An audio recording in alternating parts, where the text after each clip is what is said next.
what happened, you're back up in case we can. You're locked so tight, you don't even know when it's morning.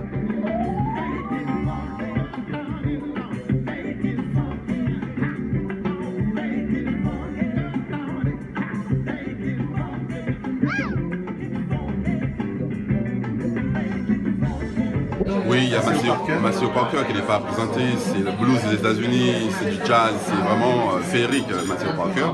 C'est Conscience pour les jeux. Moi, mon coup de cœur, le Kwakanza, la voix des Afriques, c'est l'une des plus belles voix de l'Afrique. Et c'est vraiment, voilà. Et puis localement, c'est le groupe Mado Ladrezo qui est vraiment ancré dans le blues, l'identité de Marie-Galante, de la Guadeloupe.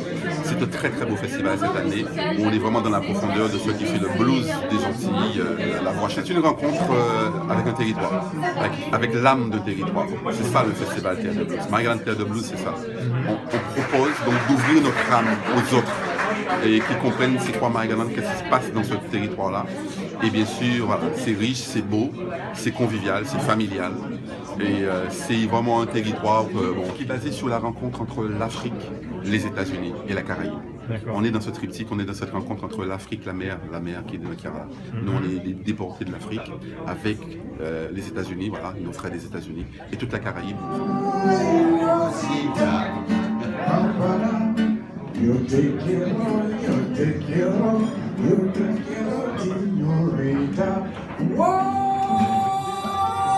Rosita,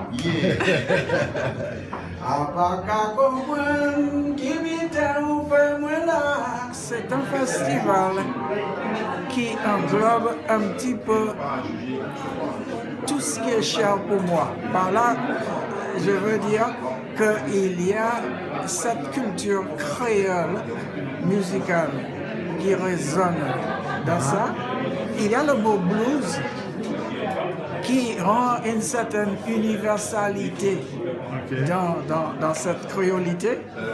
On connaît bien Louisiane et Nouvelle-Orléans, New Orleans, c'est vraiment terre de blues. C'est un blues authentique des Antilles, c'est un blues qui est né donc dans les champs de labour. En fait, cette voie charrue ou ces travaux de labour avec les charrues tractées par l'animal est un fait social total, comme le dirait Diana Rielman, qui est une sociologue chercheur au CNRS, et qui montre que voilà, c'est la rencontre. On comprend tous ces liens donc filiales avec la famille qui se retrouve autour de ça, solidarité familiale, mais solidarité de quartier, solidarité de voisinage, et qui s'exprime à travers ça, et avec ces chants qui transportent.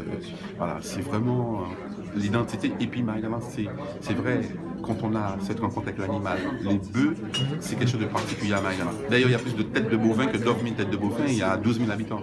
Donc on est vraiment dans un territoire avec cette ruralité, avec ce rapport à l'animal, ce respect de l'animal.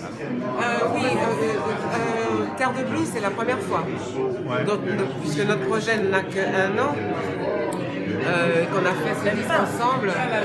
L'album est sorti en février et c'est génial que cette configuration-là ait plu immédiatement à Terre de Blues. Et c'est un festival qui justement a une identité. Et ça, on aime ça. C'est vrai qu'il a une âme. Tous les musiciens qui y sont allés nous l'ont dit. Moi, je connais Marie-Galante d'il y a 30 ans. Et c'est vrai que j'avais été percutée par... J'ai eu le sentiment, en allant à Marie-Galante, de m'ouvrir au monde. C'est très bizarre parce que c'est un endroit tout petit, mais de m'ouvrir à mon monde. Il y avait une espèce d'histoire qui m'a touchée beaucoup, donc j'ai hâte d'y retourner. Le festival est connu comme étant un grand festival, il n'y a qu'à voir la programmation. Et Marie-Galante, c'est génial. Et pour le coup, ce festival, on a l'impression qu'il veut dire quelque chose, qu'il a un message à faire passer, que c'est pas juste de la musique, c'est de la musique pour dire ce que les mots ne peuvent plus dire, et c'est trop bien. C'est pour ça que j'ai très envie. Alors c'est une rencontre, voilà, déjà amour, transmission, famille, c'est une histoire de famille. Et au-delà de ça, il y a des âmes de compositrices et de parolières qui attirent les unes et les autres dans leurs univers. C'est-à-dire qu'on a chacune notre couleur musicale et notre manière d'écrire et de composer. Et on partage ça ensemble et il se passe quelque chose de magique. Et ça montre que ça fonctionne, l'échange entre les générations. J'ai fait 15 ans de piano classique et du tambour et la tradition et du caressez-moi et des choses comme ça. Caraïbes. Avec une note de blues Avec forte un dedans. blues assez fort, c'est ce qu'on a chanté, c'est du blues créole, mélancolie, c'était ça. Moi je suis plus Caribbean acoustic groove, je dirais, c'est-à-dire que c'est très acoustique avec des mélanges de riffs latins, groovy, un peu old school, inspiration reggae, avec un peu de hip-hop derrière. Je me rapproche un peu plus de Fredo, je suis un peu groove, soul, à l'américaine, je chante beaucoup en anglais. Et c'est vrai que nos univers sont assez proches. Je dis, Marie-Galante, l'essayer, c'est l'adopter. Parce que c'est un territoire où il y a une véritable âme. Il ne faut pas venir que pour le festival. Il faut venir pour aller à la rencontre du Marie-Galantais. Et là, vous découvrirez de vrais gens. Vous découvrirez une véritable âme à ce territoire. Et souvent, ceux qui viennent, ils reviennent. Il y a le pays Marie-Galante avec toute cette dimension immatérielle, tout ce patrimoine culturel, le château mural, Roussel, Trianon, des habitations. Donc il y a une véritable histoire du pays Marie-Galante, qui fait d'ailleurs toute sa différence, parce que le Marie-Galantais vous dit toujours qu'il n'est pas guadeloupéen. Il est d'abord Marie-Galantais avant que d'être guadeloupéen.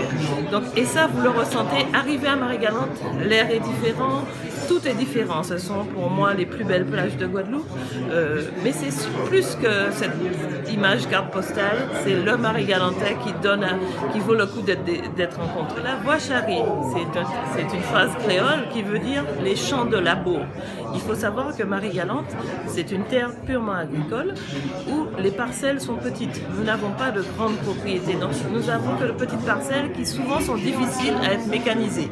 Donc souvent, c'est à bras d'homme que les parcelles sont travaillées. Et c'est pour cela que les champs de labour qui accompagnent les travaux de labour sont encore vivants à Marie-Galante parce que les parcelles sont petites. Donc, avec les coups de main, donc les voisins, les cousins, tout le monde se rencontre pour labourer le champ de l'un. Les anciens chantent, il y a un leader et les autres répondent. Donc, il y a toujours ce duo leader-répondeur. Donc, c'est pour donner du cœur à l'ouvrage en fait. Hein. C'est basé sur ça, c'est simplement donner du cœur à l'ouvrage pour le travail qui n'est pas facile dans les champs. Alors, sur le festival, il y a un jour où nous ferons une démonstration. Et d'ailleurs, le parrain du festival, qui est Valentin Zodros, va nous montrer, et on aura un jour où il y aura véritablement un labo avec les champs. Ce sont des gens peu connus, alors qu'en fait, ce sont des trésors pour notre patrimoine immatériel. Donc, moi, je crois que c'est l'occasion de les mettre en valeur et de leur dire, vous êtes notre richesse. Et c'est pour cela que nous avons choisi cet agriculteur comme parrain du festival, pour lui dire, non, vous êtes important pour nous, bien au contraire, nous avons besoin de vous pour exister, vous êtes notre âme et notre idée, nous avons besoin d'eux pour être ce que nous sommes aujourd'hui. Et c'est ça que nous voulons leur faire comprendre.